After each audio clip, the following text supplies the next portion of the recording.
Dear all, welcome to the second event in the series of webinars, Supranational Democracy Dialogues. And we are here this day to speak about global rules and institutions, and if and why and how to rethink them. So first of all, I want to say I'm very happy to introduce a very interesting series of panelists today as well, with a very diverse experience from academia and from NGOs, activism, and also from real experience on the ground in the international relations arena. Now I want to introduce a bit the topic of today, but first of all, let me ask you to tell us, if you want, in the open chat, where you are, and because we want to know where you are, and if you want also from which institutions you are, and which universities or which experience or with which path. And if you want to stay with us and to be informed of future events, you can also fill the form. You will find the link in the open chat. You can also, in any moment, write a question. We are here to give you answers if we can. So why rethinking global rules and institutions? This brings me to the core of the supranational democracy adventure. This research path, which is also a path of exchange, of dialogue with many people in a wide platform, is originated by the awareness that we have an increasing number of issues which are global. Actually, I hardly can think of issues which are not global, as we have huge environmental problems. We have human rights problems. We have, inequalities in the world. We have a problem with management and protection of refugees, and this also is a global phenomenon. And so the question is, are actual current rules, global rules, international law rules, and current institutions, international organizations really up to the task, really able to manage these issues? Or do we need different institutions or different rules? So this is the big question, which is the topic of today. And of course, we can give many different answers, and it depends on the perspective. It depends on the issues we want to focus on. It depends on the actors we want to focus on. And we have many actors on the global arena, and we want to get out of this traditional idea that the actors are states, just states, because we have nowadays many more actors, and some are just behind the scene, for instance, big companies, and some are claiming for more visibility, such as NGOs. And so we have citizens asking for a bigger role on this scenario in the political discourse. And so we are going to speak about all this with you and with your interaction if you want. And I'm very happy to give the floor to our first speaker. This time we are going to reverse the order, and we start from the junior presenter, who is Willa Serling, and I'm very happy to give her the floor. She has a degree in medical anthropology from the Colorado University, but she's currently now in New York City, and she's working with the NGOs dealing with public health. So she couldn't be more on the topic we're all concerned about, which is health. So Willa, you have the floor, and thanks for being with us.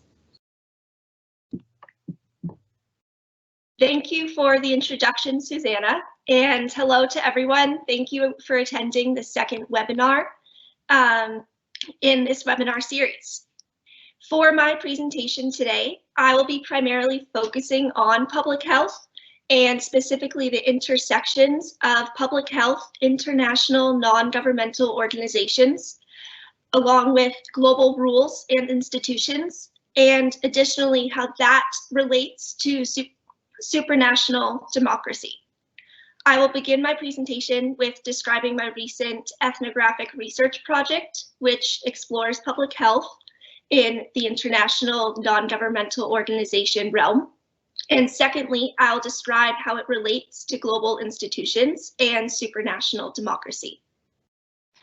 Overall, I'll be arguing that my research contributes a medical anthropological perspective to addressing whether or not global institutions are democratic through focusing on the unsustainable structural framework. So my research project was titled Health Right International's Use of Cultural Relativism and Cross-Cultural Communication to Foster Change, an ethnographic examination of an international non-governmental organization's role in global health development. In my research project, I spent 3 months in New York City with the international non-governmental organization Health Right International.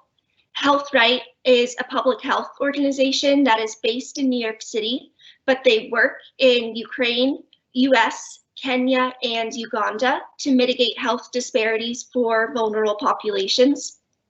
Health Right specifically focuses on the intersections between mental health and HIV and helping vulnerable communities to mitigate prevalence and continuation of those illnesses.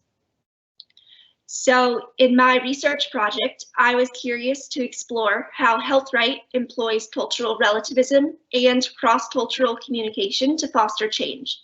So I was specifically examining their leadership structure and how it may perpetuate issues of international non-governmental organizations.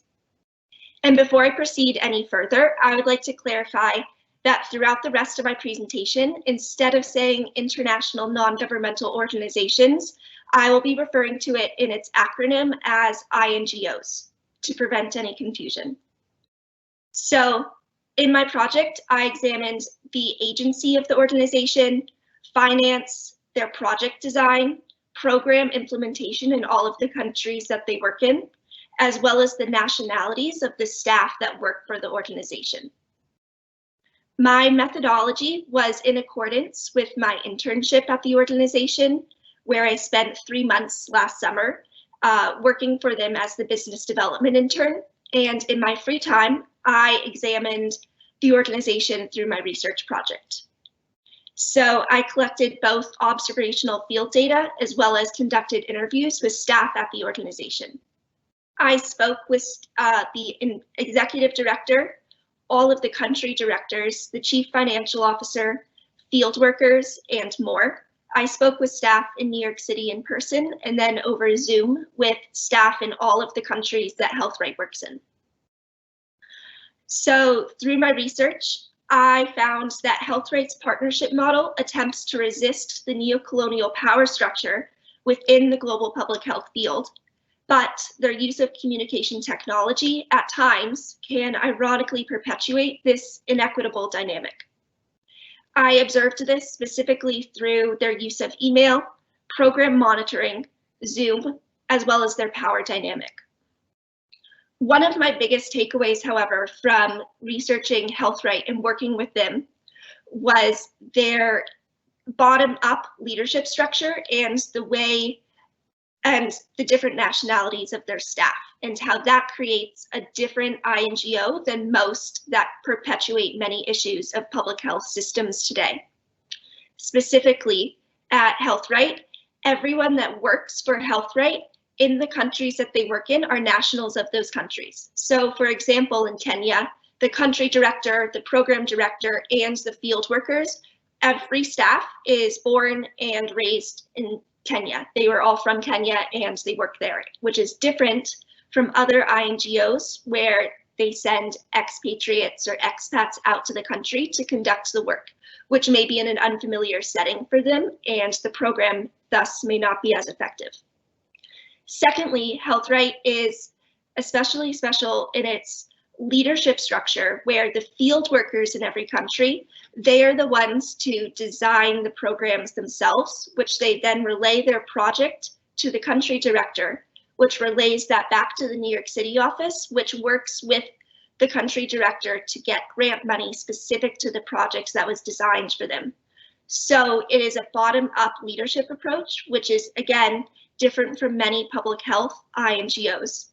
Where many public health INGOs, the leadership structure comes from the top, from thousands of miles away, either in this case, New York City, for example, where they could design the project and institute it in a rural community, where the project would not translate based on societal barriers, cultural barriers, and more.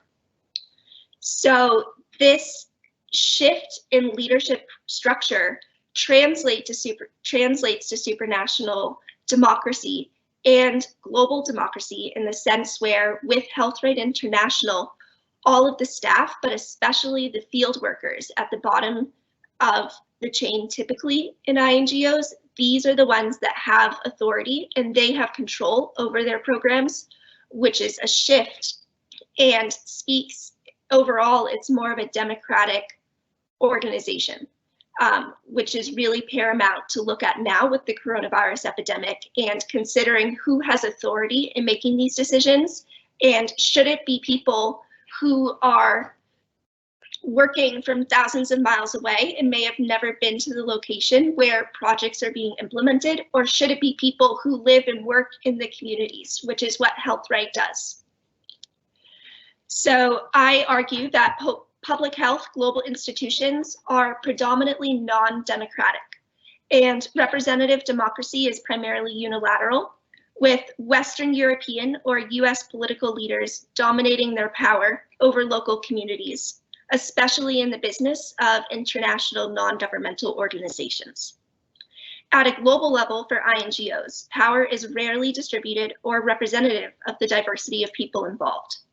And the global health field is full of disconnects, but that is not universal. For example, Health Right, I believe, fills this disconnect with the bottom-up leadership approach.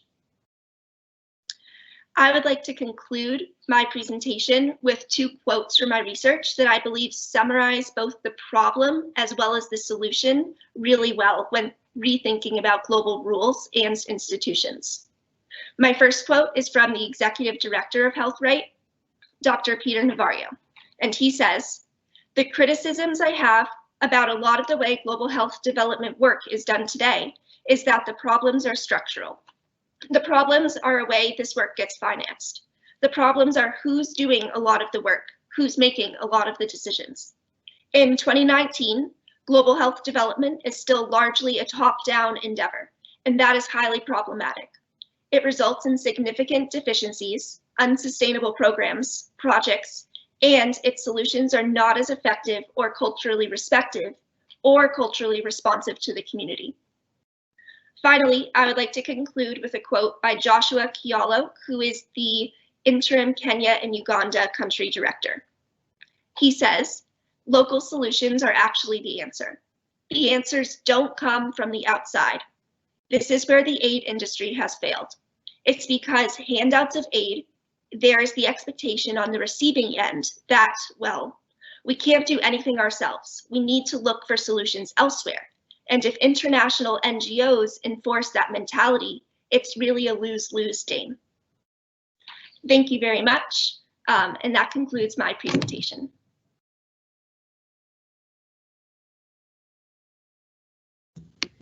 Thank you, Willa, and that was very clear. It was very interesting as well, and we wish you all the best in the follow-up of your research, as you're on a very interesting path. Now we have the pleasure to have his next presenter, Dena Freeman. She's a senior visiting fellow in the Department of Anthropology at the London School of Economics.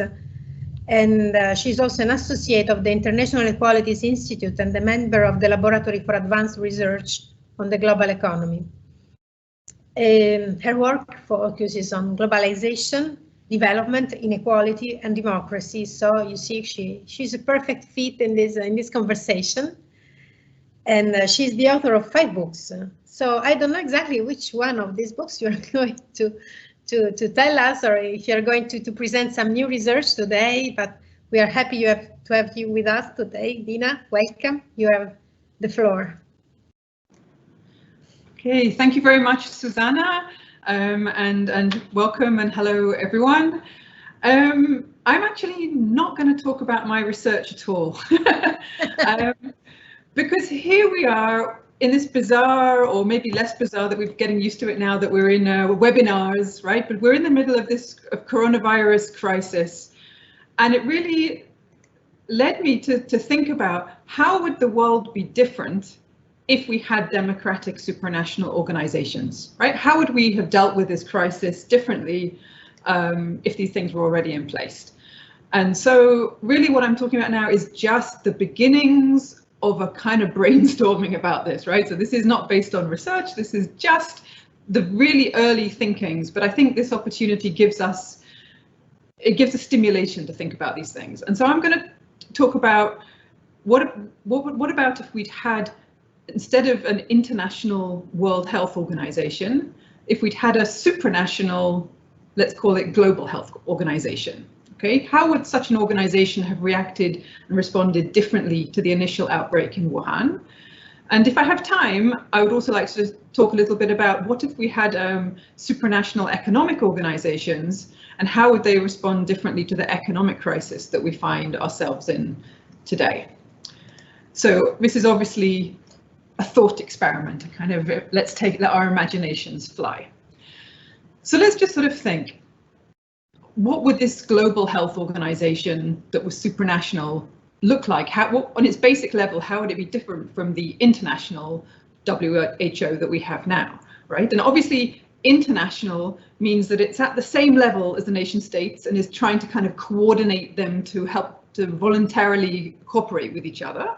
Whereas supranational would mean that it's a level above and has some power, right? And we would decide what particular limited power above them.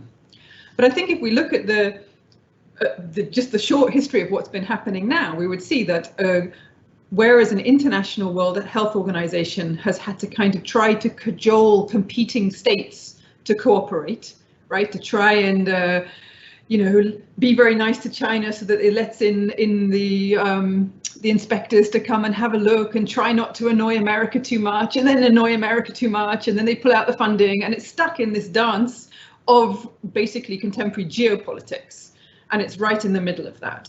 So a supranational, global health organization would be above that. It wouldn't be stuck in these geopolitics, and it would also not be dependent, I would suggest, on member states for funding. And I'll come back to that. Second of all, it would have its own direct system of medical surveillance already in place. So it would know if a new disease emerged, even if the government of a particular country or a state didn't actually inform it.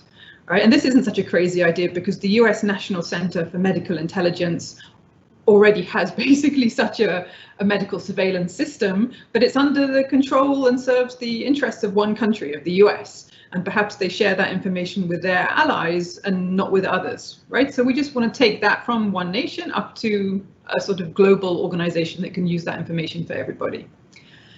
Then it would also, I think, have real powers, right? In a way that the World Health Organization doesn't really have any power to act or to penalize a country for not acting, or indeed to act itself. And then also, as I said, it would have its own direct source of funding. And what I would propose here, that this would be through global taxes. So taxes that are paid directly from citizens, and we can look at in a moment who and how, but that would go directly to the Global Health Organization. So not via state governments. And I think seeing the history of what's happened now, this would mean that it has a sort of independent and secured source of funding that a particular country can't suddenly choose to cut off its funding in the middle of a pandemic or at any other time. And lastly, it should be run democratically, right? So not for the interests of certain states or for certain corporations or for the pharmaceutical industry or for anybody else, but for the global public good. Say such an organization existed. What would have happened when this new coronavirus emerged in Wuhan? So first of all, because of the surveillance system, it would have had clear and early information that it would have had directly. And second, I would propose that this organization would actually have the power to enforce a closure of the relevant area. And again, we can discuss would that be Wuhan, Hubei, China, right? But not to allow people in and out, right? So it would be able to do the typical containment measures that we all know are necessary for contagious diseases. Now, you know, China did contain things in a certain way very quickly, but what happens if this disease had happened in a country with a much weaker infrastructure and ability to contain? What happened in the middle of the Central African Republic or the Democratic Republic of Congo or Ethiopia, right? Like, not all countries have the ability that China did have. And secondly, even with China, we still had flights leaving China with people, right, spreading the disease around the world. So I would say that if we had a supranational organization, it could actually impose a proper closure. And obviously it would have the powers to repatriate foreigners and visitors back to their home if need be, but only if their national governments organized quarantine facilities, and that was all done safely. Now, such an enforced closure, especially if it was enforced sort of from outside, right, is very obviously a big deal. And it obviously has economic costs for the enclosed area and for various other industries, flights and so on.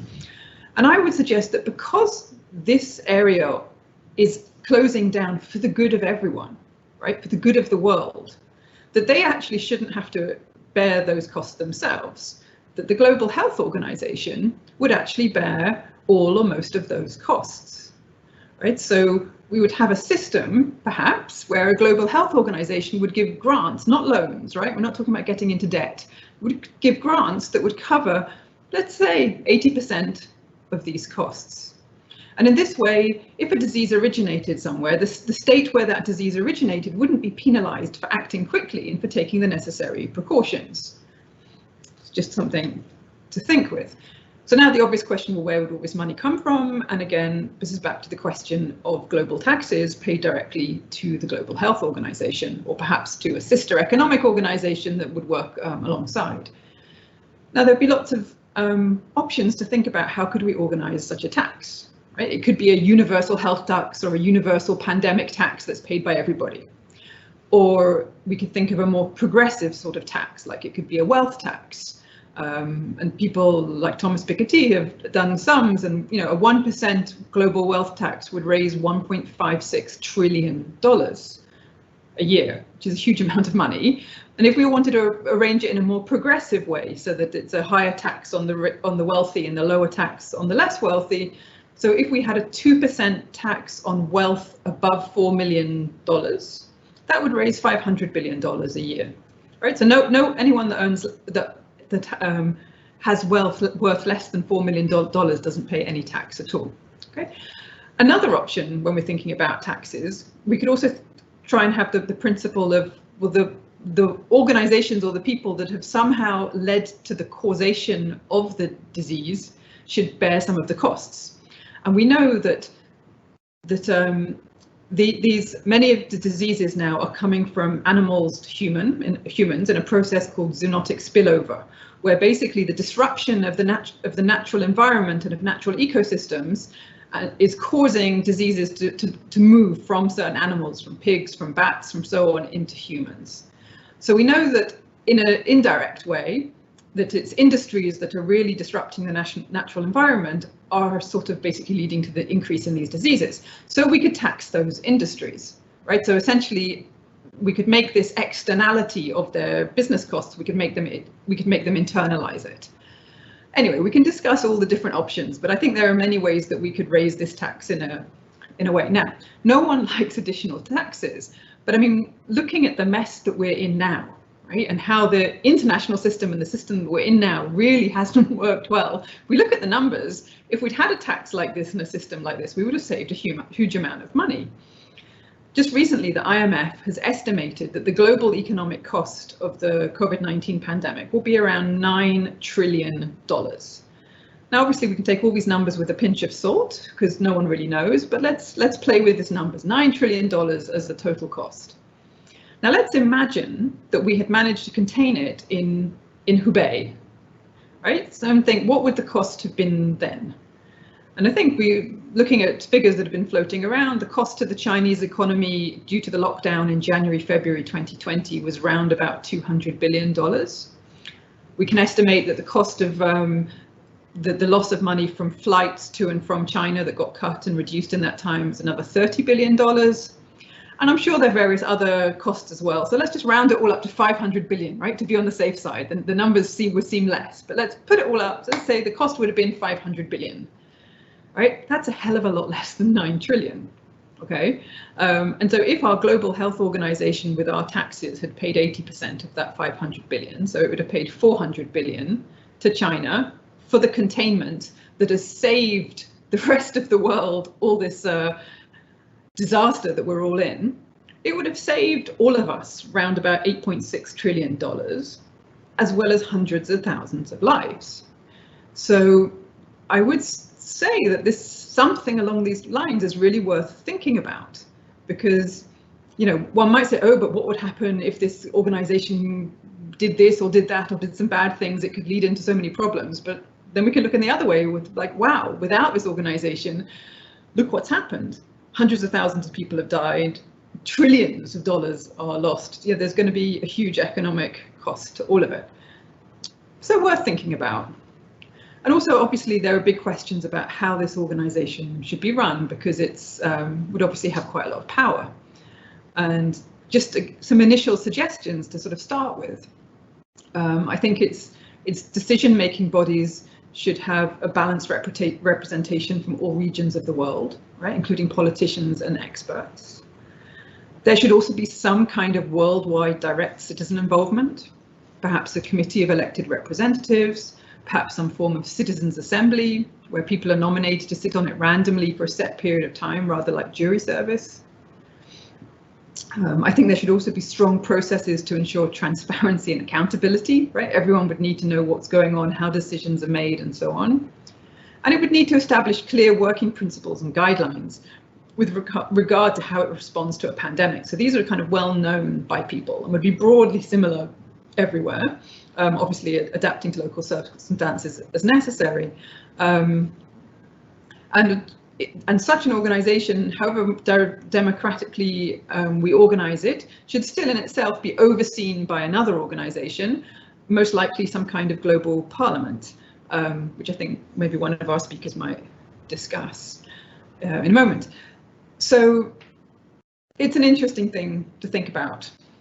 And I think even if we look at the situation that we find ourselves in now, so even if we'd had a new disease and it somehow had spread, even with our global health organization, and we've now got the disease everywhere, still in our situation now, how would this organization, how would having a democratic supranational health organization be better than what we have now?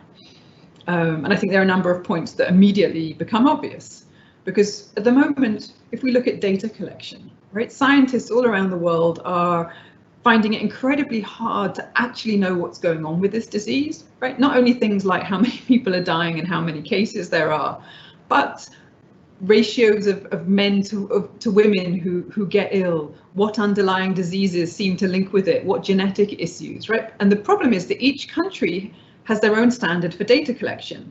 So they measure different things. Sometimes it's disaggregated by gender. Sometimes other countries it's not disaggregated by gender. Sometimes it's disaggregated by age, sometimes not. And so with each country having a different system, it's very hard or essentially impossible to collate it all and look what's happening at a global level. So if we had a global health organization, we could have a shared universal system of data collection and aggregation, measuring the same things in the same way so that we'd understand what's going on. I think also a global health organization could share information very widely about scientific research and also facilitate research collaborations. So instead of having each country kind of competing with each other to try and sort of doing the same research, we would have a much more collaborative and coordinated system. And, you know, finally, or really quite importantly, they would also be able to ensure that any vaccine or any treatment that was produced would be available to everyone at an affordable price by some system of pooling intellectual property rights. Now, as I'm sure many of you know, in the last few weeks and months, Costa Rica has made a proposal to the World Health Organization that raises many of these issues and has suggested that countries should agree to something along these lines and to pool international property rights and to make sure that vaccines would be available to everyone. But as far as I know, this is still being discussed and states haven't all jumped in to agree, because we're in our current system is a competing system of international states, right, who are competing with each other in order to profit from the crisis. So the dynamic is completely the wrong dynamic. Whereas if we had a global organization, we could run things that way. I think also if we look, we see the same dynamic when it comes to the production and distribution of PPE, personal protective equipment, right, which has been a disaster basically in virtually every country so far in this pandemic, where we have a competitive system where buyers from different countries are competing with each other to get hold of this equipment. And we've heard stories of buyers from one country literally stopping a plane on the runway and that was headed to another country with PPE and offering to pay them more if it'll take it to their country. I mean, crazy stories, and I'm sure there's many stories that we haven't heard. And all of the result of all of this is that the cost of PPE goes up like 4 or 5 times. And the distribution is such that it ends up in the hands of the rich and powerful, and it doesn't end up, countries in Africa, for example, can hardly get any of it, both because of the price and just because they can't actually fight in this competitive system. So what about having our global health organization that would actually maybe buy all of the PPE and then distribute it according to need, right? Or something along those lines. I mean, how it is now is just ghastly. And I think if we were in a system, I mean, most likely if we had a global health organization, we wouldn't get to the situation where we are now, where like most of the world is in some form of lockdown. But if there were lockdowns necessary in several places, the system where the global health organization would cover the cost of those lockdowns would enable more states to be willing and actually able to impose the necessary short, sharp lockdowns that can contain a disease. And I'm thinking not only of like countries that really are unable to do it because of their social economic situations, but also countries that don't want to do it at the moment because of the economic cost. I won't name names, but I'm sure you know who I mean. Susanna, I'm guessing that I need to stop now. I did have more, but shall I stop now? Yes, thank you, Dena. Yes, so thank you so much. And you gave us a perfect example of what a supranational democracy should work like. I mean, switching from this competitive model to some kind of cooperative model. So cooperation among states, cooperation among societies, communities, subjects, actors. And this leads me directly to the next speaker, Wolfgang Pape, who has an extensive experience as a former official of EU external relations, so a European diplomat, and he's now a researcher in the CEPS, a think tank, a renowned think tank in Brussels. So unfortunately, due to technical reasons, you won't be able to see him live, but we have his slides and he's going to talk via the phone. So I'm happy to give him the floor and welcome Wolfgang. I invite you to close the mic on your computer so you can talk to my computer. Can you hear me? Yes, you have the floor. Unfortunately, there's a time change or time lag with the picture I see. I hope you can hear me at least. Yes, thank you for the PowerPoint that you put up already. My idea is more down to earth, what Dena just explained, this kind of idealism for a future project of the global health organization. I want to see more what the trends are already in terms of supranational global governance, and I call that omnilateralism, to go beyond the national borders from multilateralism to omnilateralism. Next slide, please. You can start Pandemos speaking. Is the word, yes, pandemos is the origin of the word pandemic, meaning all people are concerned. That's what we have seen very recently, of course, with the COVID And I want to give you here an example that some people of you might be aware of already, because the WHO was very late actually in announcing the pandemic as such, because there was already information sent by email to the WHO, but they did not accept it because it didn't come from a nation. The problem still is our global governance system depends on nations very much.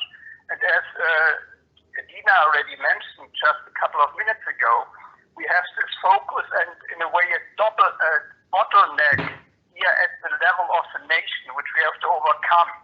And the consequences she gave already, not only in terms of lives lost because of a late declaration of the pandemic, but even the cost was very obvious the way she described it.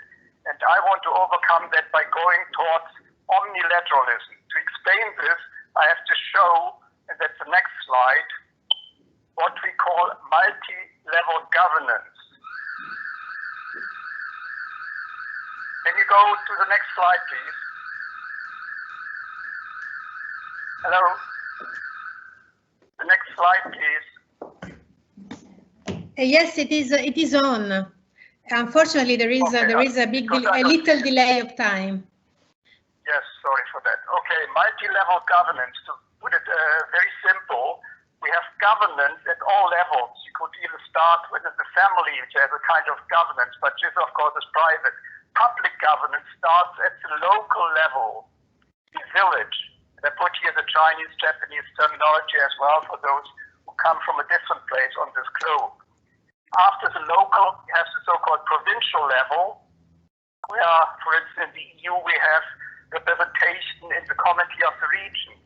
Then there is a national level, and this is the absolute sovereign level still in our understanding of governance, unfortunately, I dare say, because this goes back all the way to the Peace of Westphalia of 1648. So it's hundreds of years old, but we still use this idea of national borders being absolute in our understanding. Only the EU as such is coming up with the first kind of supranational organization, which at the regional level is in a way followed up by other regional bodies like ASEAN, African Union, Mercosur, NAFTA, or what is called now the USMCA. And these are all, except for the EU, intergovernmental organizations. That means the national priorities are very clear here. And this is the same for the so-called multilateral system, which, of course, is primarily the United Nations with its organization of WTO, WHO, which was just explained by Dena in detail, the possibilities there. This multilateral level, of course, is very much in everybody's mouth nowadays, and all the politicians at national level talk about multilateralism, but because it is still fixed to the nation is still the measure of all kinds of governance. That's exactly the problem. That's why I want to overcome this by using a new narrative, particularly for global governance, calling it omnilateral. Omni coming from omnibus in Latin, meaning for all and by all. This would be the real global governance, where you have from the very local level all the way through going to the global governance level, possibilities not only of information, but even democratic representation. And there you have at the local level then all kinds of stakeholders involved. And here we go from votes of nations to voices of stakeholders. And this is a tendency we have to see now, and it's already clear. Next slide, please. If you see that there is some kind of development, we have unilateralism, which is at the moment very much practiced in the United States of America by Donald Trump, but it was already to a certain degree with George W. Bush. We have bilateralism, which is mainly practiced that the economies, the so-called FTAs, like we have between China and Switzerland, and Then there's trilateralism, which is seen as an example with the China, Japan, Korea Secretariat, which is located in Seoul in Korea. Plurilateralism is less used as a word, but it's within the WTO very often seen of smaller groups of countries starting a new initiative, a kind of coalition of the willing, which for instance is practiced with the new treaty in service agreement, trade and service agreement, sorry. And then we have again, of course, a much used term of multilateralism, where you have only the accepted nations, like we have at the moment 193 in the United Nations General Assembly. Only these nations are formally part of the United Nations, as the name already says. And then I put on the next upgrade, omnilateralism, which goes back, the word was first used by Immanuel Kant in the 18th century already. And this will be beyond just the nation, empirically relating to the people, bottom up all the way from local to global. Next slide, please. The United Nations, as the name says, of course, is based de jure, legally, as a prime organization of intergovernmental multilateralism. This is in contrast to the EU member states, call them states in the EU, which are pooling sovereignty. There is no sovereignty level at the United Nations. Even the SC, the Security Council, has only binding power, but all the others, the GA, cannot issue any binding legal provisions.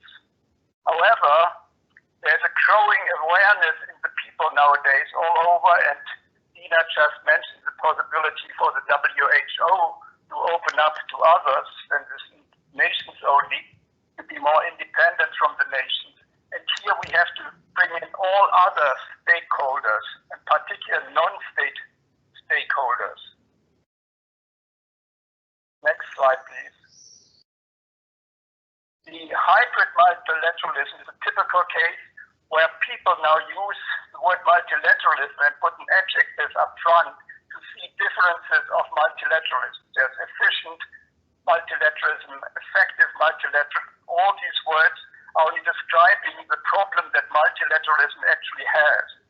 But we see a trend, and started already in the process of COP, the environmental discussions. There we see an opening to broader coalition of all other stakeholders involved, particularly cities, states, even private companies, and of course all the various NGOs and even the ONGOs.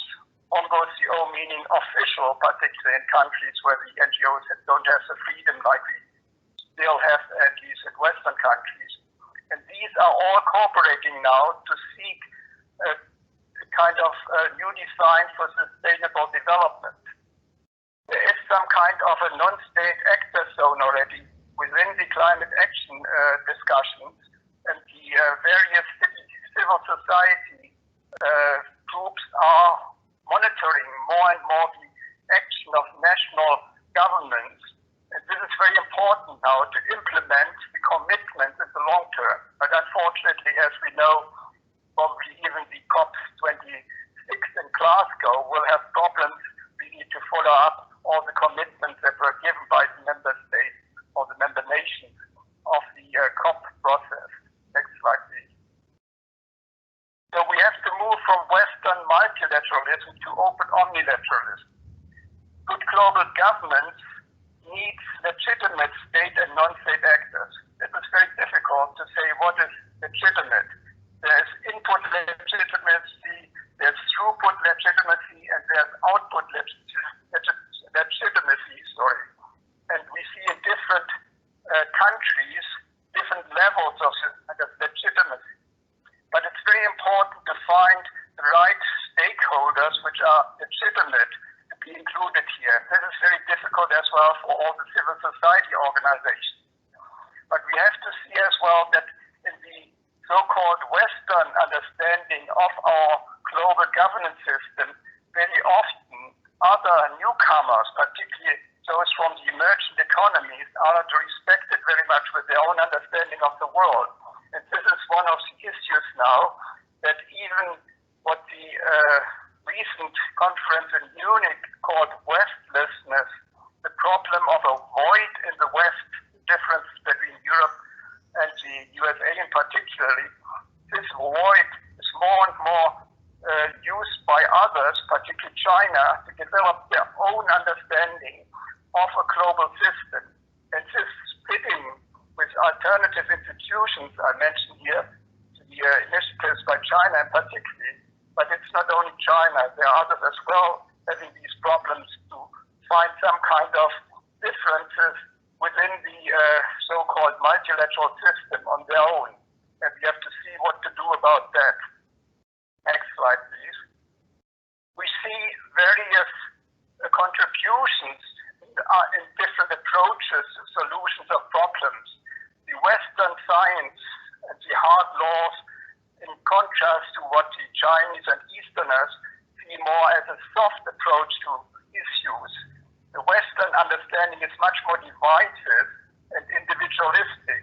The linear thinking and the very anthropocentric understanding in Western cultures is different from Eastern cultures. I just give examples here with the understanding of natural cycles, which are part of nature as we experience it since centuries, is quite different from our Western approach. And we are learning, we use the terms even in the West now of cyclical economy, and the problem we see as well with certain flexibilities which are not part of our thinking here, because we have these hard national borders which actually European or Western colonialism imposed on the world. If you look at borders in Africa or even South America, where European empires drew lines by military might in order to show who is dominating these developments and these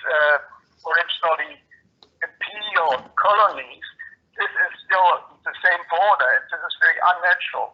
This understanding of borders is very much a Western divisive approach to the world to dominate. We have in other parts of the world positive examples for solution in social issues, like Mandela's reconciliation, for instance, in South Africa, or even in the banking sector. You find with the interest-free banking an extremely interesting example which might have already solved the problem of the financial issues in the 90s in Southeast Asia. Next slide, please. So I call the new narrative omnilateralism. Omnilateralism actually means a wider participation by and for all legitimate stakeholders, and the wider purpose with practices and theories and understanding of non-Western cultures. This trend, as I mentioned already, is already developing out of the COP movement on climate change. There we see more and more a vote away from national quantitative democracy to quality of voices, that means the input of civil society. But there is a lack of inclusion of these other cultures, as I just mentioned, and the risk of division in effective global governance. So thank you very much, and I look forward to any discussions, any comments you might have in this context. Thank you.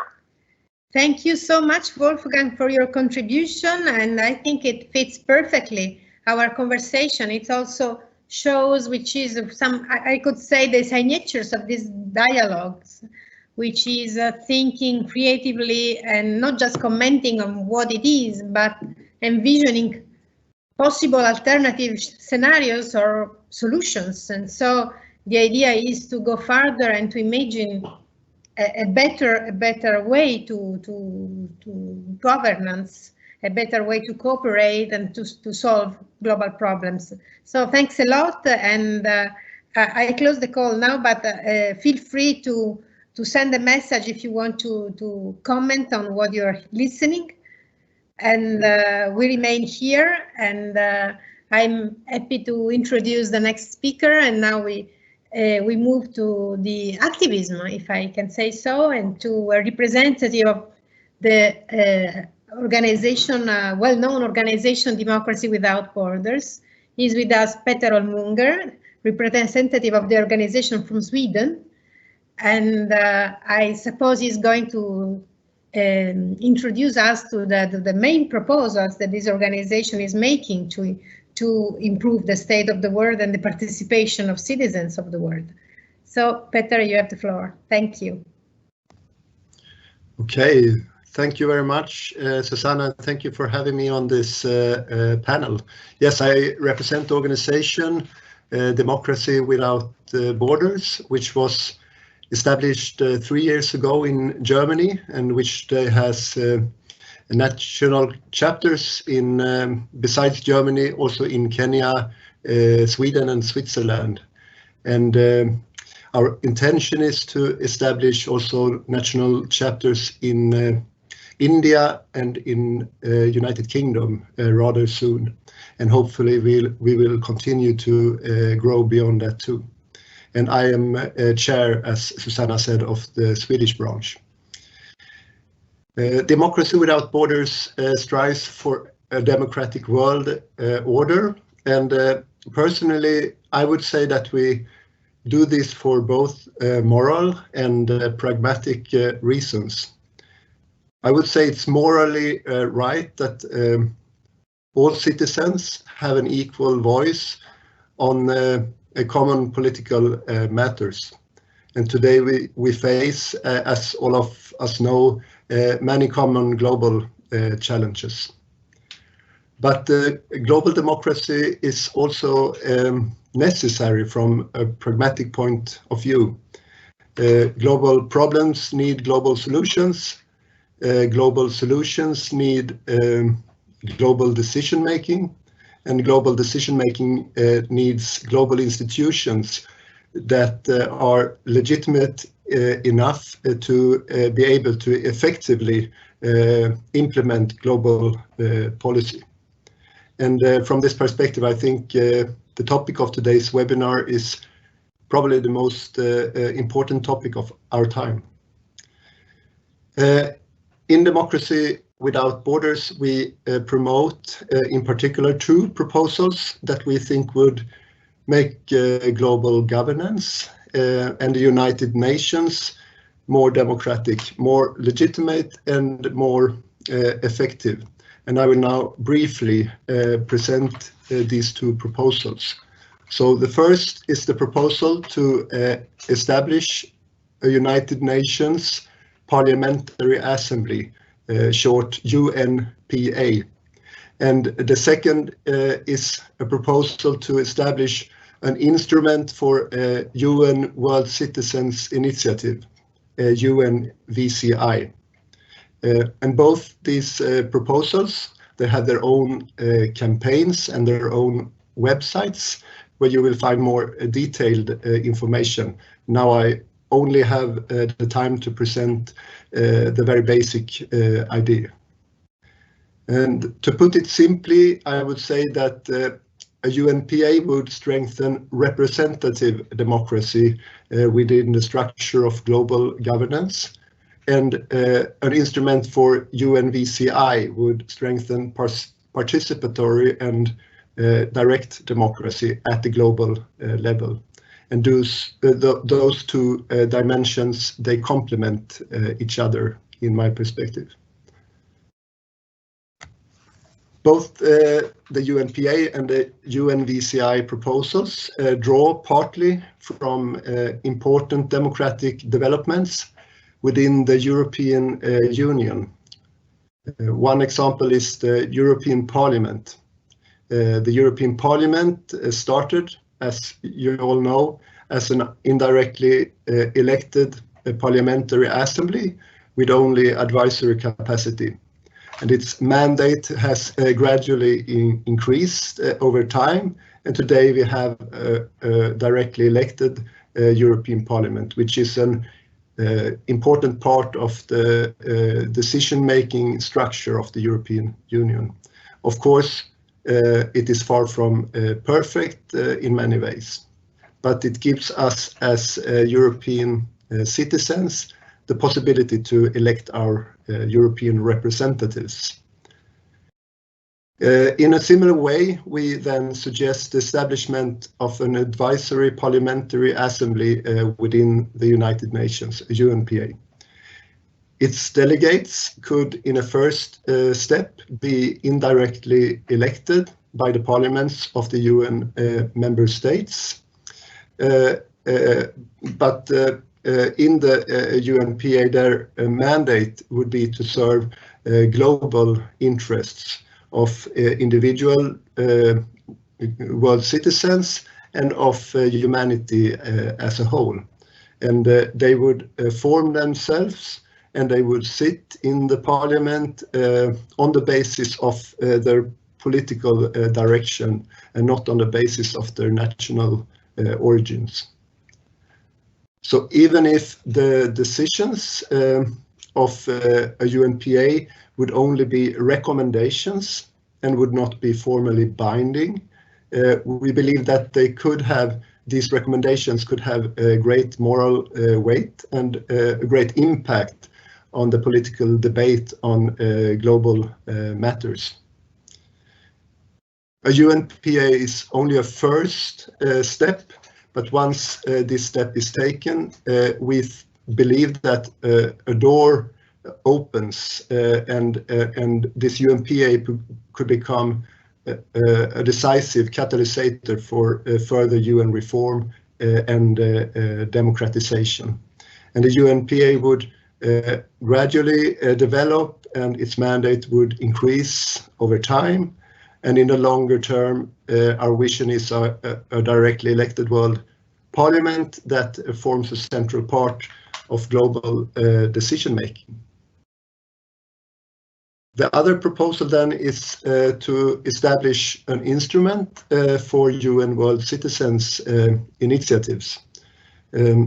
As you know, there are instruments for citizens initiatives in many places around the world, in municipalities, in countries and subnational states, for example, in Switzerland or in the state of California in the United States.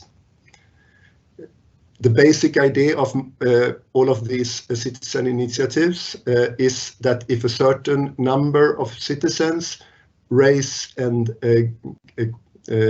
finds support for a proposal, this proposal or idea will then be dealt by a relevant political institution. In 2008, through the Lisbon Treaty, the European Citizens Initiative, ECI, was established.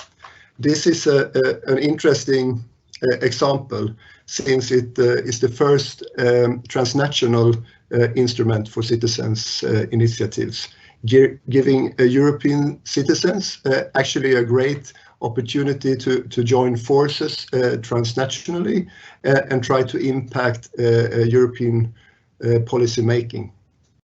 Again, it is far from perfect for many different reasons, but I see that it strengthens crucially the democratic dimension of the European Union. In a similar way, then, we suggest the establishment of an instrument for a UN World Citizens Initiative. If a decisive group of world citizens raises and finds widespread and strong enough support globally for a UN-related idea, this idea should come up on the agenda of either the UN General Assembly or the UN Security Council, depending on the character of the specific proposal. And we believe that this would strengthen the democratic dimension of the United Nations and strengthen us also as global citizens in our identity as global citizens. A big advantage, we believe, with both of these proposals, the UNPA and the UNVCI is that they actually could be established on the basis of the current UN Charter, based on Article 22 of the UN Charter. And this is very important because if a reform requires a change of the UN Charter, it's extremely hard to achieve, especially in the current political environment. To change the UN Charter, you first need a majority decision in the General Assembly, and above that you would also need support by all of the 5 permanent members of the UN Security Council, that is the United States, China, Russia, France and UK. In the case of our proposals, this wouldn't be required. Only a qualified majority of the General Assembly would be needed. This is, of course, hard enough, and some people would say that it's impossible. I believe it's possible, but it requires a strong mobilization promoting these ideas, and that's what we're trying to do in Democracy Without Borders. So thank you for letting me have the opportunity to present these proposals. Thank you, Peter. That was very clear. So 2 clear and bold proposals: the Parliamentary Assembly of the UN and the Citizens' Initiative at global level. So it's concrete. It's very clear what is expected. And I am happy now to introduce the next panelist, Andreas List, who is a former official of the European External Action Service and a diplomat with a very, very long experience, 40 years of experience, 20 in the Austrian diplomatic service and 20 as a diplomat of the European Union. So I'm very happy to give the floor to Andreas List and to know from him how this globalized world could move forward in the directions, if he thinks the directions which have been already presented are the good directions, and where Europe stands in this global arena, and how could be a progressive force towards the solution of the global issues we have already spoken about. So Andreas, you have the floor. Thank you for being with us. Grazie, Susanna. Thank you very much. Actually, 2 times thank you. Once for having me on this panel, and second for this fantastic initiative on organizing these regular dialogues on supranational democracy. My message is very simple. We're living in a messy world, and the EU is a wonderful example how to put some order into the mess. Wonderful doesn't mean perfect, but wonderful means it's working, it's delivering. The current institutions of global governance are the product of yesterday. We still are caught in the old realm of sovereignty, of state authority as the main power in international relations. We have talked about states competing, only sometimes cooperating. The UN rules, as we just have heard, are not very helpful either, because we very often need unanimity as the expression of state authority. Now, the effects of those patterns leave to desire. Either we have some ungoverned issues or areas by international treaties, or we have inadequately governed areas. Sometimes we have even positive, sometimes we have negative examples. To illustrate that, a negative example is migration, clearly. The UNHCR is the only relevant body in international migration. If you talk about climate policy, the same occurs, and even security. Today, the Security Council is challenged with this asymmetrical warfare that makes it difficult for state actors to vis-a-vis non-state actors. you have some positive examples. We have heard about development aid that has helped decrease global poverty. Development aid has helped increasing life expectancy worldwide and also increase global schooling. Now, what is the overarching picture between these negative and the positive examples? The overarching picture is very simple, where when we talk about cases of easy agreements, of technical agreements, we don't require so much global governments because it's working anyway. But in all those hard nuts to crack, all the political realms, this is where we need more global governance. And the reason for a rethink of the global rules and institutions is also based on a few mega trends that we witness. One is demographic and urbanization.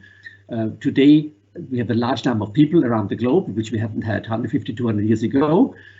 An aging world, the sheer number of people makes it more difficult to govern our communities. The second mega trend is the accelerating technological change. Not that technological change hasn't occurred in the past, it has. At one point we invented agriculture, and at one point we invented the wheel, and at one point we invented the fax machine. But the speed at which technological change occurs, it's just breathtaking. When you think of how long did it take from one telephone and one car owner to 1 million telephone owners and 1 million car owners, it took probably decades, but it took Facebook and Twitter and WhatsApp only a few months or years to reach the millions and the hundreds of millions of followers. And the third megatrend is global connectivity. And since it has increased dramatically, we can identify the current issues of concern all under this global connectivity umbrella, like climate policy, energy policy, even the corona crisis you can understand in a global context, and probably only in a global context. Now, the world in which we are living is therefore compared to our ancestors' world, characterized by unpredictability, complexity, non-linearity, interdependence, effects that we haven't had in the last hundreds and thousands of years of human existence. And once we acknowledge that this is the world we live in, then we can try to look for suitable answers. And one suitable answer, no surprise, is the European Union.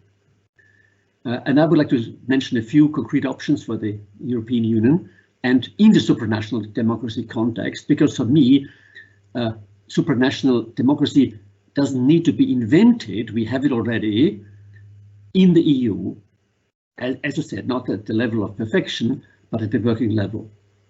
And I would like to make three concrete proposals, if you want, to operationalize our debate. One is the Council of Ministers in the EU that is lacking democratic legitimacy. If we talk about the European Parliament, undoubtedly it has such legitimacy, and so has the Commission, because the Commission, when it takes up its office, it has to undergo hearings. There's even the threat of a vote of no confidence in the European Parliament vis-à-vis the Commission. Just remember 1999. But the Council as a collective body has little legitimacy, because you might say the individual Council members, the individual ministers, they are dependent on their national governments. That's true, but the Council as a collective body is answerable to nobody. So that needs to be remedied in order to advance supranational democracy and improve the EU's mechanics of democratic legitimacy. The second area I would like to mention is the Eurozone, which should be strengthened through, call it, through more Europe? Well, we have the economic and the monetary union, and its existence, and it's robust, but it's incomplete. And we have learned lessons from the 2008 crisis. As always, the EU learns mostly through the crisis and from the crisis, instead of taking the shortcut, but that's the way we work. What we need is more cohesion and less inequality, and that requires a stronger Eurozone governance to achieve more convergence across countries and less risks in the banking sector. So, EU-wide common rules, a better EMU, Economic Monetary Union architecture, requires a more coherent management. And that would include not only an EU finance minister, as we have said, this would be one option, but also a role for the European Parliament. Likewise, if we are to set up an EU treasury under the Commission, the European Parliament should be given a role. That leads me to, of course, to this little footnote. In the recent weeks, we had this toxic word in a few member states, countries, the toxic word of the Corona bonds or the EU bonds. I would say see these bonds as a sensible option for the future. We could think of an EU-wide bond which is so large and wide that it becomes a benchmark, similar to US government bonds. And the third area where I would see room to improve supranational democracy and governance at the EU level is defense. You might say, why defense? Well, let me explain the background. We have a strategic change at the global level. This is not only the US and Trump. Just remember that the pivot to Asia began already under the Obama administration. Look at Africa. We have more asymmetric conflicts there, increasing terrorism. So not only transatlantic relations are under stress, but we have in Europe a global picture of less certainty and less security around us.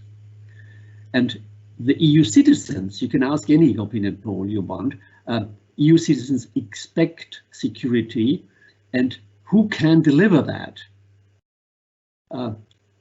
You may say, well, NATO is the obvious answer, but NATO is not so obvious because the benevolent hegemon of the past isn't so benevolent anymore these days. So we need to move the EU from an, let me exaggerate, from an introspective prosperity union to an outward looking security and defense union. I know this is a bit exaggerated when I say introspective and outward looking, because the EU is already outward looking to a certain extent, but more should be done. And more cooperation, moving towards supranational democracy, requires a rethink of the institutions, where we have, let's say, in foreign affairs and elsewhere, also in taxation, cooperation as a rule and the single action of member states as an exception. Think of public procurement for strategic hardware in defense, for transport, for logistics, for surveillance. Where we developed common approaches for cyber threats, or against hybrid warfare, or even against foreign/hostile takeovers. This is not only a question of national pride and size and efficiency, but it's a question of strategic value for the EU. And again, let me conclude by saying this. Is this a question of democracy? And my point is yes, because if you set it up properly, if you give the European Parliament a role in all these new areas of the economic and monetary union and of defense, then you would have a lot of democratic weight behind any decision. Thank you very much, Susanna. Back to you. Thank you, Andreas, for your contribution, for very interesting and useful contribution.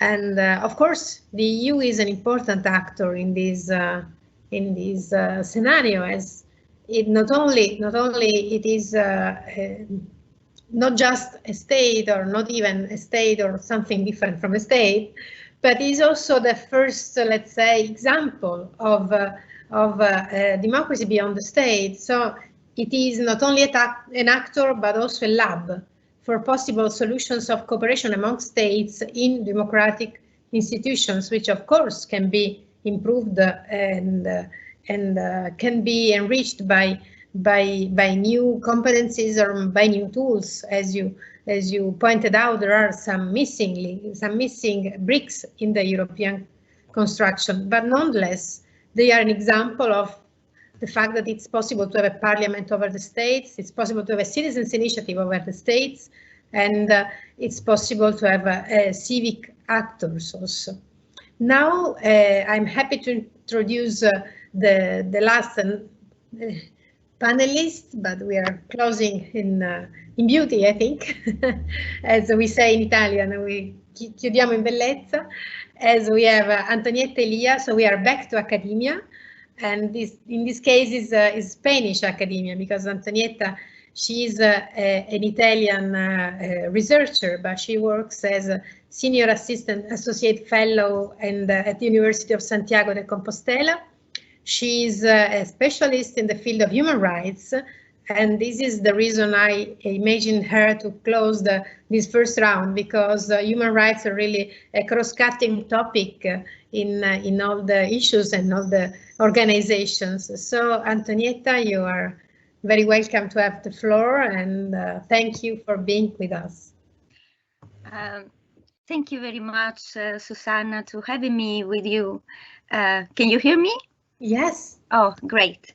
So thank you very much, Susanna, to having me with you and with all of those inspiring colleagues from so different areas and disciplines. But it is true that global problems must have global answers, and of course, from multi perspectives. So it is impossible to find a way to resolve global issues just from a perspective of law or politics or medicines. We need interdisciplinarity because of the high level of hard problems. So thank you very much also for the introduction. I don't think to be an expert anyway, just passionate about law and with the aim to serve a public mission, both as an academic and a practitioner. So my initial contribution in relation to the supranational democracy dialogue was related more to an institutional perspective, but with the new change and the new way to introduce the topic, I believe that we should I'm going to use another kind of approach, substantive and institutional, if it's possible, in line with the seminar.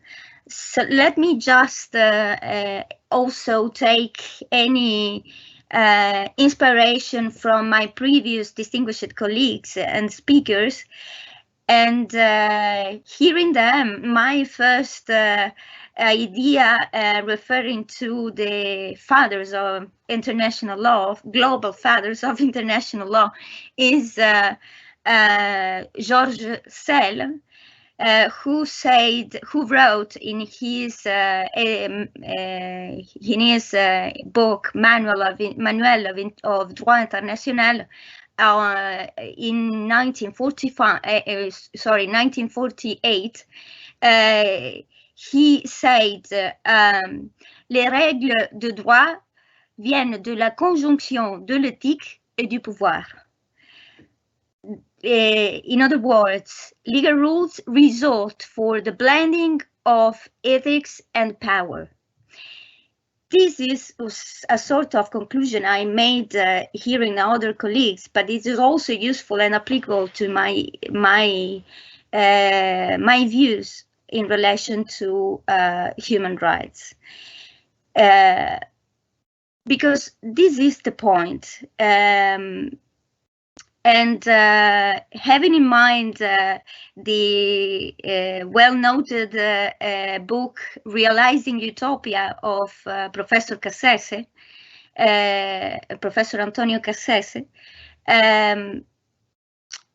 I think that not only in relation to human rights, but in the present historical moment, both a substantive level to the substantive level and the institutional one, we must take that moment as a moment of change. And let me just to return to one of my passions, or multiple passions, which is classical languages. You know, we are everyone in a global crisis, right? So what it means, crisis? In ancient Greek, crisis signified, deriving from the verb krino, signified separation. Separation and in a negative sense too, but originally the really sense was separation and selection. So I'm saying that because we are living in an historical moment, for international institutions, but not only, also for single states and national institutions to select and restart, to make a new judgment and rethinking rethinking not only the substantive matter in relation to the definition of a right, the extension of a right, the implementation of that right, and especially economic, social, and cultural ones, but also structural institutions. And I would like to insist, even if we need a change, we cannot abandon. Probably my position is a little bit provocative in relation to that of my previous distinguished colleagues already presented their position, but I think that we cannot abandon the structure of state because in relation to human rights, especially, after all, they are the first to execute and implement the effectively human rights. Firstly, adopting the necessary rules, and then the necessary public policies to implement them. So we must start to rethinking global institution, in my idea, not only with a bottom-up in relation to people, but also in relation to state. If we want global institution effectively taking action, we must have an effective functioning state. And let me just to give an example to Europe and to the lack of unity inside Europe is before our eyes. We cannot denegate that crisis, that separation, exactly separated states, and inside every European state, in Italy more than others, for example, perhaps, institutions have been more than separated. So to have a great participation of people, we must have, in my idea, great and reinforced institutions, and most important, great and reinforced leaderships. I already heard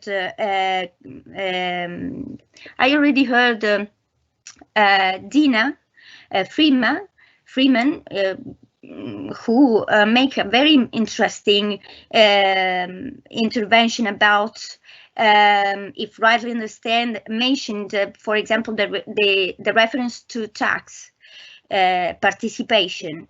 So in relation to, for example, WHO, I don't think my idea is a question of, is an economic issue, is a political issue, is a leadership issue. So, and we are assisting the failure of the vision of a failure of the system at that time start at the low level, at the level of state, in my idea. So to have more effective international institutions, we must restart from effective national systems. And so participation of people, of course, I'm the most favorable as a practitioner, not only academic, to the active engagement of people, but through effective ways and through effective and effective corridors. Not sorry to be so provocative, perhaps not so self-engaged. We need an integration of the civil society to the inside the institution.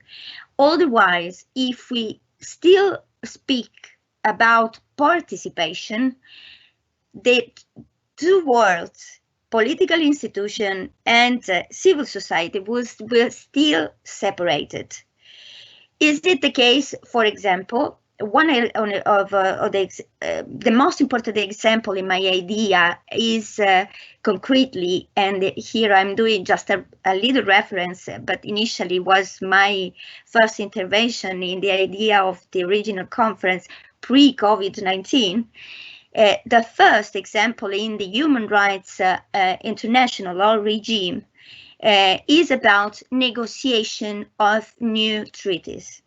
There you assist, in many cases, in a growing up procedure where the integration, not just the participation of the civil society, any representative of civil society, NGOs, academia, is evident at the time, for example, of a negotiation of a new text, and substantively on the negotiation of the nomen juris of the new or relatively new right. I just make an example from my personal experience, professional experience, but it is also in relation to the academic work. Is it the case, for example, of the negotiation of the optional protocol to the Convention on the Rights of the Child, where the first text in the human rights system inside the UN has been adopted within a new, a relatively new process where all stakeholders, not only states, preparing the draft in an open-ended working group instituted by the Human Rights Council.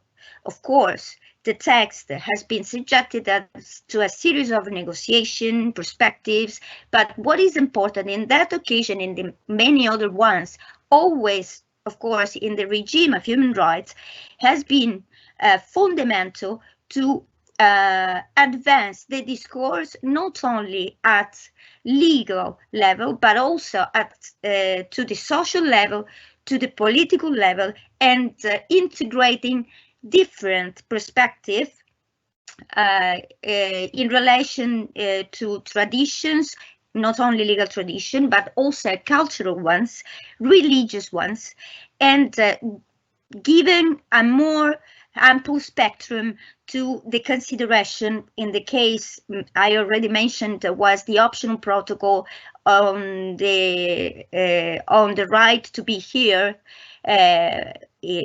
related to the Convention on the Rights of the Child of the United Nations.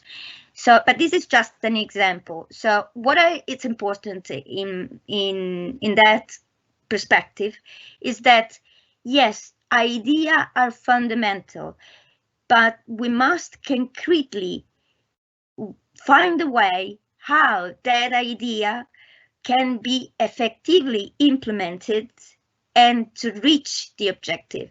So realizing utopia, but not just be utopian without any possibility to realizing things. And I'm going to conclude. Let me quote our Italian former president of the Republic, Sandro Pertini. He said,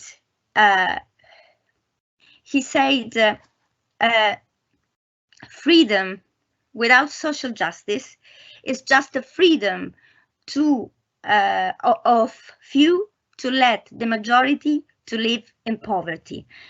So that means that in relation to human rights, we must be concrete and always remember that no freedom is possible without economic, social, and cultural rights. And then we need institutions where the perspective of civil society is integrated, not just participated. Thank you very much. Thank you, Antonietta. That was an interesting, important contribution. And we have finished the first round.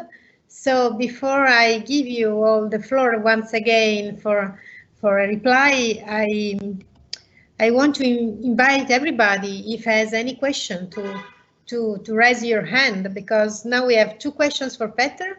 So I'm going to give him the floor. We have already 1 question for Andreas and 1 question for Antonietta, but all the panelists can have other questions. Just raise your hand or write them in the chat, in the open chat, and we will turn back to you once we have collected all the questions. So now I invite Peter to answer to the 2 questions related to the UNPA campaign to the UN Assembly. Yes, thank you very much. Yes, I got a question from Silvia Solidoro, who asked if these initiatives are supposed to gather specific support from civil society groups. And definitely, yes, we try to gather support for both of these proposals, and both individuals and civil society organizations can endorse them.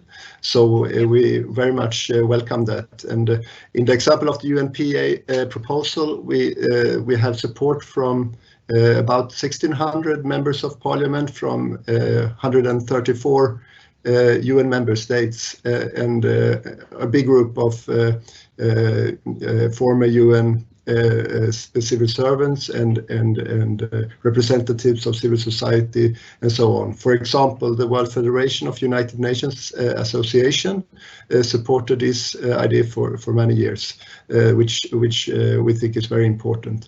In the case of the UNVCI campaign, I heard just yesterday that Greenpeace International has decided to support it. So there is a growing group of important civil society organizations supporting the idea. So please, anyone who feels they would like to support it, I would really,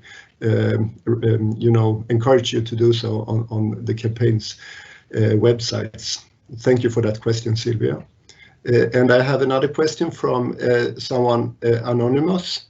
How to make sure that UNPA members defend global commons and not their own national interests? And this is a tricky question to answer. First of all, I would say there are no guarantees at all that the members would defend the global commons. certainly they would carry also with them national interests, and that is not necessarily something bad. I mean, the world is, as Wolfgang said earlier, is a pandemic ecosystem. So the global society is connected to national societies. So members will bring with them also local interests, and that's actually something good. But the problem would arise when these national interests are put out at the cost of global commons. And one way to come around this problem is to let the members group themselves from political direction and not from national origin. Another thing could be to, have a very strict information connected to the mandate, which points out that this parliament is to serve global interests primarily, and you could also turn around the question, I guess, and say, what if we have, if we continue with the current international structure, how can we then defend global commons? And I'm sure that will not be possible. So even though there are no guarantees with the World Parliament, I think the chances are much greater. And thank you for a very good question. I have a question for Dena. I don't know if I should put it now or if I should raise it in the chat. No, please. Put it now, please. Yes, I mean, I thought all the presentations were very interesting, and Dena had a very interesting presentation, and then she said in the end, "Oh, I was going to say something more about economic issues," and I've been wondering all the time now what was it that she was going to say. So I hope she will let us know. So I think I will give the floor to Dena now. Are you ready, Dena? Okay, yeah, thank you, Susanna, and thank you, Peter, for asking that. So I mean, obviously I'm here presenting a big utopian picture, but so is everyone, I think, actually, all of our different presentations. And so I was also trying to think about how would we respond to this big economic crisis that we're in at the moment if we had supranational organizations as well? At the present, if we look at what's happening, we see that basically wealthy countries are able to finance the problems at the moment either by taking on debt or printing money, basically by monetary solutions. But if we sort of break that down a bit and look at, well, who are we taking debt from, and where is the flow of money here, right? So countries issue bonds, and bonds are mainly bought by national or global elites, right? The so-called 1%. These are the same people who mainly own the big corporations that are actually receiving the bailouts from the government. And they're also the 1% that basically put most of their money in tax havens to avoid paying taxes to the governments. So we have this sort of, the current system is actually having money flowing from citizens to the elite, sort of now through the bailouts, and in the future for all our children, our grandchildren, on the interest payments to the debt, which is very, very problematic. And if we also then look at what's happening in, well, let me just jump because I can't give you the whole presentation here. But poor countries can't actually do that at all, right? They don't have any rate to issue bonds at the moment because no one's interested in buying them because they already have huge amounts of debt and various other reasons. They actually can't really print money or use monetary solutions because if their currency is devalued anymore, then the costs of imports of food and oil and medical equipment, all sorts of things goes up. And even worse, there's been a huge outflow of capital from these countries during the corona crisis. So roughly $100 billion has flown out in the last few weeks, end of March and early April, which has led to their currencies devaluing. So the costs of their dollar debts have effectively gone up and the credit rating has gone up. And so they're basically in a complete mess. The time when they need money to deal with the crisis, they've got even less money than they had before. And there's various other elements around dollar liquidity and swap lines and so on, but I won't say that. But like, if we had a supranational financial system, an economic system, a monetary system, we could arrange all of this in a completely different way. right? We could have an IMF that would issue special drawing rights, right, which are essentially a unit of reserve assets, something like a bit of a quasi-global currency, and which would essentially be monetary policy at a global level, right, to simplify massively, like printing global money and giving it all to the countries. And that's not a crazy thing, because that's what happened after the 2008 financial crisis, right? In 2009, the IMF issued $250 billion worth of SDRs and gave it to all the countries. And this was crucial to keep the developing countries mainly afloat. And just a few weeks ago, the IMF discussed creating new SDRs now in the current crisis. And the vast majority of the countries agreed to this, but the US didn't, and the US has a veto in the IMF, but effectively because it has 17% of the vote, and so it hasn't happened, right? So I think one of the things is a huge need to democratize our democratize the IMF, right? Possibly to have a completely new system, a democratic global central bank, to be at the center of a revamped international monetary system. I mean, we could really sort of change things, get away from the dollar hegemony. We also need to look at how we actually need to wipe debt, or at least restructure debt. Low and middle income countries are scheduled to pay $415 billion of debt into 2020, in the middle now of this crisis. So that's instead of spending that money on their health and welfare issues, to be spending it to make profit for the creditors.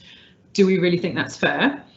Right? But if we want to think about how to actually restructure debt, and possibly to actually have a system where countries can declare themselves bankrupt, we would need some kind of global supranational sovereign debt tribunal, right? And that could make these decisions above the interests of particular states and particular creditors. So that's another supranational institution that I would like to call into being, if I can do that here, right? Likewise, tax. We need a global tax system to sort out this crazy tax system where the elites just put money in tax havens and don't pay tax. It's estimated that somewhere between $7 and $32 trillion are held offshore. And so if we take an average, let's say 20 trillion, we don't really know how much. And if that was taxed at 20%, then there'd be $4 trillion floating around of public money that could be used to sort out problems. So, you know, I think we have to include these things, right? And whilst the solutions might be incredibly utopian at the moment, we have to put them on the table, because the reality of the system is insane. And so thank you, Peter, for giving me the opportunity to ask that. Susanna, can I do have one question to a couple of the other participants. May I ask a question now? Yeah. Okay. So really, this question was to yes. Really. Sorry, was that okay? Was that a yes? Yes, Susanna? that is okay. Sorry, I didn't have the mic on, but it's okay. Okay, because really, Wolfgang and Antonietta, I don't know if Wolfgang is still here with us, but both of you talked about the importance of including civil society, more stakeholders in global governance. And I think when we talk about more stakeholders, generally we indeed talk about civil society, NGOs, and indeed, you know, I would be broadly agreeing that it's very important to include these voices. But the trouble, what we often forget, I think, is when we talk about non-state actors, that also ends up including corporations, private corporations, transnational corporations, the business associations, right? The International Chamber of Commerce, the International Organization of Employers, are actively participate in many discussions, particularly at the Human Rights Council, and some research that I've been doing there. And I think, you know, the rhetoric of stakeholder governance is that, well, all these stakeholders are kind of equal, right? And so we bring all these voices together. But, you know, the International Chamber of Commerce, that is the representative organization of all of these large corporations, okay, they have a lot more money and can employ a lot more consultants and a lot more lawyers, right, than even the largest NGO, right? Let alone the small voluntary group and social movements, the indigenous groups and peasants groups and so forth that come to there. So I'm nervous about, therefore, stakeholder governance, right, of bringing in these actors. And I would like to know what your views are on that. How do we deal with that power issue? Thank you, Dena. And I too have a couple of commentaries on what you said, because you touched, I think, two very important points. One is the problem of tax havens. Most of the states of the world really suffer for tax havens, and the G20 several times called for some kind of solution for that. And yet, even if many big states suffer for that because state budgets are really contracted because the big companies escape any state taxation, still there is no global solution to it. So this is really I think one of the priorities. And I really wonder why, I mean, if we think of the interest of the states and how states are the main actors, we couldn't find an explanation. And maybe the ideologism of thinking, the back thinking that there is some hidden agenda or some really big lobby pushing against these things is the only possible explanation for that, because I really don't see any.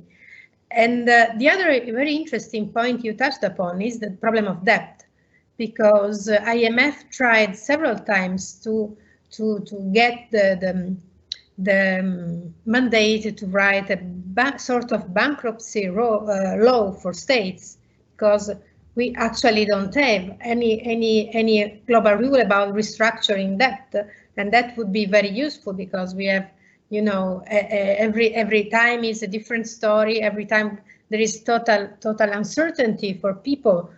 What happens when debt becomes unsustainable, and we need some kind of procedure for that. But I think I have now to give the floor to Antonietta, who got many questions.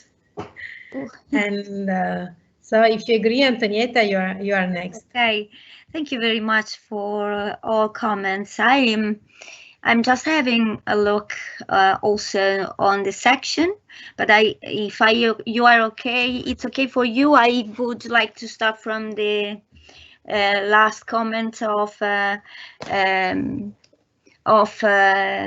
Dena. Sorry, sorry for my bad pronunciation of your name. It's not. It's okay, Dena. Great. So I totally agree with you. I was also at the Human Rights Council a few years ago, and I had the privilege to be with the former representative of the European Commission before the Lisbon Treaty reform. I was not representative, I was just a practitioner there, but I worked like a representative, a very big issue, human rights, and it was also the period of negotiation about business and human rights guidelines approved 2 years after in June of 2011. So I agree with you. We need a more structured. This is what I already said. Maybe I wasn't clear. We need the vehicle of participation, of a corridor of participation. In that case, that means that we need organization in every sector, from every sector, like at national level, also to the international one. As you rightly noted, for example, representative of multinational enterprises. And I think that we had a few exceptions, for example, with the topic I'm referring to the human rights regime, and especially to the Human Rights Council at UN level. I don't know if you agree with me. Perhaps a few exceptions we had in the discussion of in relation to the treaty on mercenary and other related topics, but just we had a few exceptions. It is not an institutionalized participation, and I think that is including the resolution instituting the Human Rights Council could be useful to institutionalize that kind of participation of civil society structured towards the representation and the organization of every sector. This is one point. Other point about civil society is the missed part of civil society, which is academia. the theory, the great what we are seeing in that day, more in relation to virology and science, but it can be extended to every scientific discipline, including law. So we need a support and a more active participation of academia inside institutions, both to international level, but firstly at national level. That doesn't mean that, for example, experts must be the responsible of the final decision about a solution to a problem. Like in the present case, we are assisting actually in few countries, including in Europe, where the decision in response to the COVID-19 seems to be the consequence of the technical expert group instead of the political will and decision and agreement inside the state. So we need to rethink that kind of participation, and the human rights section, the human rights regime in UN is going to be more open to the academics, for example, with the participation to the preparation of draft of general comments of treaty bodies, institution, or special opinions of special procedures of UN. So it's a process which is going up. So I don't know if it's clear my position now. So thank you for your points. So Susanna, I don't know if I have time to just give an answer. Just a few minutes. Few minutes, okay. Just to be very quickly. I saw in the box of comments that Miss Di Benedetto, I think she is. He's a mister. He's a professor. He's a professor. Sorry. Sorry. Oh, I confused her because I'm deeply sorry. I'm deeply sorry, but that's the online mode. We can't see the face. Not and I confused with Sylvia down in the box. So I thank you, Professor Di Benedetto. Now I see who he is, and for his comment. And I think that, in fact, I wrote there's Sylvia in the box. Oh my God! And in this sense, I think that the theory of George Sell is fundamental to restore the old approach to the pandemic. I would be very happy to have further discussion with Professor Di Benedetto in the next place, but I totally agree with him about the need to, as I tried to explain in my first intervention, the need to reinforce the state. After all, is the principal instrument to implement rights. So I will be very happy to be in touch with all of you, but also with Professor Di Benedetto on this topic. Thank you very much, Susanna.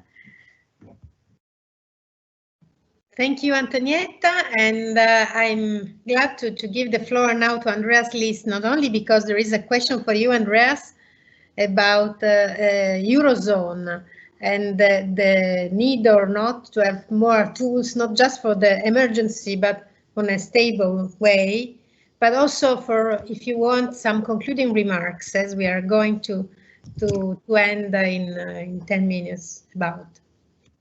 Okay, perfect. Is it on now? Yes. Yes. Okay. The question was about the corona response and whether we should do something about the structural problems. The short answer is yes, and there's no time to lose. And the reason is this: when you look at the approach to our crisis response, you see clearly three distinct but interlinked levels. The first level is health. Everything else would be cynical if you don't give health the absolute priority. That imposed, unfortunately, on many businesses, the famous lockdown. Now, on the second level is the economic recovery. And we just think of these hundreds of thousands of unemployed people and hundreds of thousands of companies uncertain whether to reopen at all, and so on and so on. Therefore, all these huge support packages by governments are fully justified under this famous motto or whatever it takes. So you have the first is health, the second is economic recovery. But these two things create a third set of problems which are structural. Our budgets are sort of out of balance, and the question is whether our consuming patterns will have changed, and so on and so on.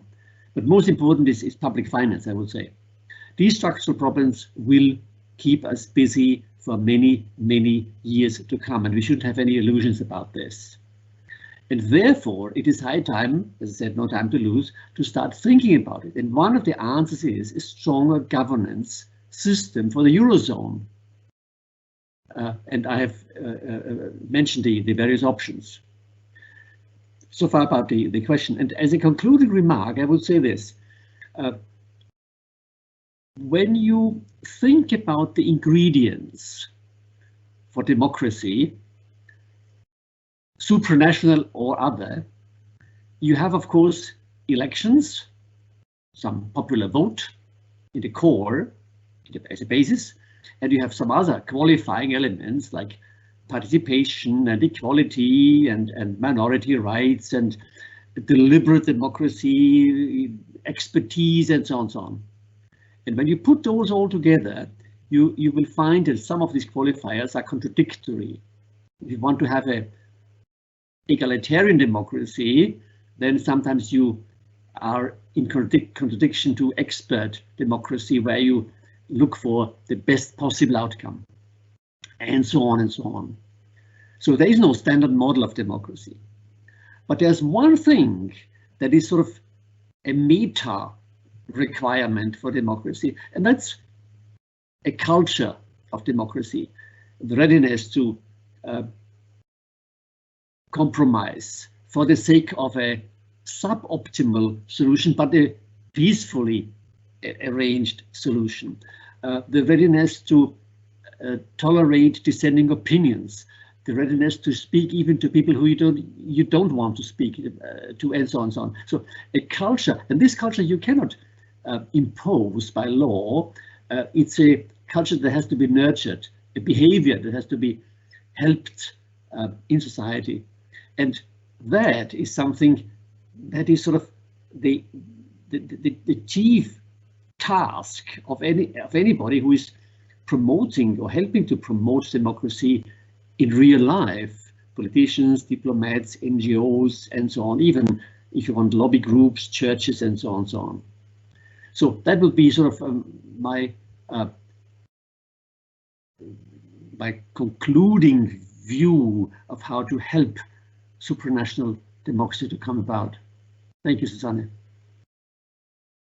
Thank you, Andreas. I want to thank everybody for having been with us, and especially I want to tell everybody, and also to our listeners, that the audio, the video of this debate will be online on the YouTube channel of Università del Salento. So I will send you the link, and we will publish the link, so everybody will be able also later on to listen to this interesting conversation.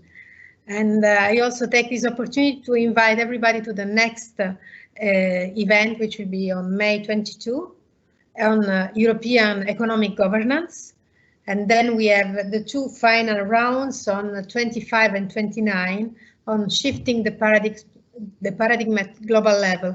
The first one, 25, on cultural paradigms, and the second one on legal and political paradigms. So stay with us, and thank you for being with us until now. See you. Thank you. You can unmute you and say goodbye all together. Goodbye, Susanna. Just may I ask you, please? Just you mentioned that I'm away from my beloved country, so just give me that opportunity to embrace all the country, especially my Italy, and in fact I have the blue. Expressly. Sorry to be so patriotic, but we need patriotism also to support supranational democracy. So thank you very much to all distinguished colleagues. Thank you, Susanna, to having me. It has been a very great pleasure and inspiring session to me. See you. Thank you, Antonietta. Thank you, Dena. Thank you, Peter. Thank you, Andreas. Thank you. Thank you, Thank you, Susanna. Wolfgang. Bye-bye. Thank you. Goodbye. Bye-bye. Bye. And thank you, Willa. Do you want to add something? No, that is okay. Thank you so much, Susanna. Thanks for having been with us, Willa. Bye-bye. Bye.